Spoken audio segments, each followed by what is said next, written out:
Hello, my name's Eric Hill, and I'm doing my presentation on Chico O Farrill.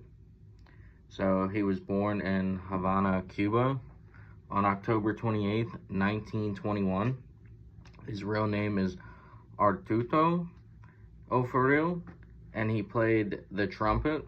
He was a band leader. He's also a composer and an arranger, and he also was heavily involved in the Afro-Cuban jazz scene.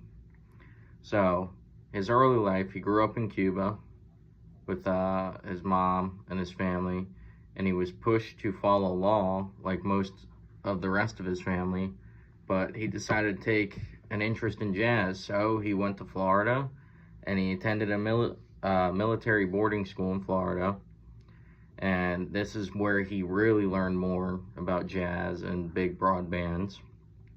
He also learned to play the trumpet here in Florida. So when he went back to Cuba, he started to play at nightclubs and he started to study music. And in the late 40s, he started to really take that interest to a higher level. So he ended up going to New York City and he started going to school for music. And this is where he really started to find his jazz rhythm and study it in his free time. So when he went to New York City, he started working under a man named Benny Goodman. Benny couldn't pronounce his actual name, so he gave him the nickname Chico. He also contributed to several Afro-Cuban works, and he helped Charlie Parker and other big names like Dizzy Gillespie, butchered that I think, but he also started his own band, the Afro-Cuban Jazz Orchestra. And during this time, he traveled the country, he toured, and he played at jazz clubs across the country. And in the late 50s, he moved to Mexico with his wife, who was also a singer. And up until the mid-60s, he played in Mexico at different concerts, different clubs, and he kind of took an interest to playing all around the country. So after he's done in Mexico, he moved back to New York City, where he worked as an arranger and a music director for CBS on a TV program that they were running. He also wrote tons of songs, and he recorded more albums with big name jazz artists. But after he came back to New York, he started recording more. And then from the 70s to about the 90s, he started to not really perform. He didn't really perform, make music. He was just active, but he really didn't produce much. And so he would write for other people, and he would sometimes play, but not much. And he came back in the mid-1990s, and he made his own band, which he also released his first, or one of his Grammy-nominated albums, Pure Emotion, which marked the first time he recorded in nearly 30 years. He also performed the year before, in 1994, so 95 is when he came back. He performed in 94 and made his own, or a 17-piece hit album that he had. And he also arranged songs for David Bowie. He had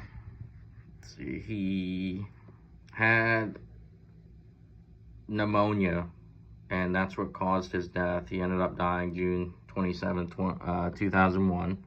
But before he died, he started his own band, or he had his band, and he ended up playing with his son, who was named after him.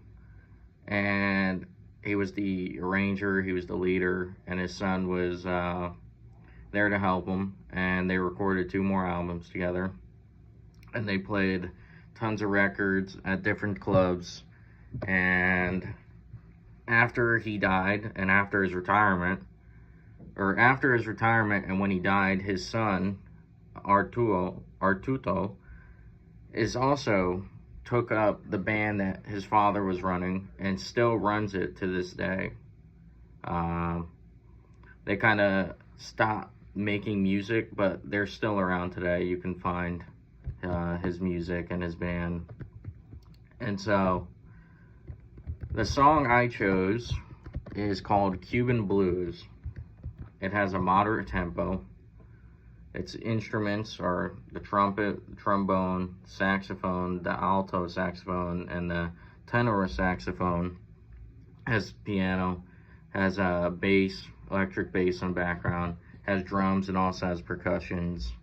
You can kind of hear bongos and stuff. The form is a 12-bar blue form structure. The style of it is the Latin jazz style.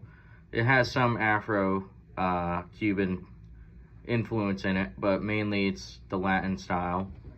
The melody has blues, has the Afro-Cuban style, just like a lot of his other work early on in his career. He kind of really took inspiration from big American jazz bands and kind of added the Latin and Cuban aspects in all around his music. So in the song, there's 3 solos. There's a trumpet solo, there's a sax solo, or a saxophone solo, and then there's also a piano solo.